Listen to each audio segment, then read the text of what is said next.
नमस्कार मैत्रिणींनो, ही भजी कसली आहे मुलांना नक्की विचारून बघा. आणि तुम्ही पण फसलात ना कसली भजी, चला तर मग बघूया. आता आपण काय करणार आहोत, 1 वाटी बेसन पीठ घेणार आहोत, त्यामध्ये मीठ घालणार आहोत, चवीनुसार ओवा घालणार आहोत, त्यानंतर चिमूटभर हळद, भरपूर कोथिंबीर, 1 चमचा तांदळाचं पीठ, 2-3 बारीक चिरलेल्या मिरच्या, पाणी घ्यायचं आहे आणि अतिशय सुंदर घोल बनवायचा आहे. अतिशय पातळ पण नाही, घट्ट पण नाही, त्या पद्धतीने. त्यानंतर एक छोटासा कोवळा भोपळा घ्यायचा आहे.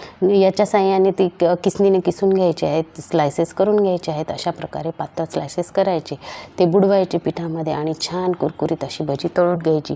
ती भजी वाटतच नाही, ते पुरीच वाटते. एकदम टम्म फुगलेली दुधी भोपळ्याची पुरी, अतिशय कुरकुरीत मऊ लुसलुशीत अशी सुंदर टम्म फुगलेली पावड्यासारखी भजी मुलांना अवश्य करून द्या. त्यांना समजणारच नाही ही भोपळ्याची असं. आणि मला नक्की कमेंटद्वारा कळवा तुम्ही केली की नाही असं.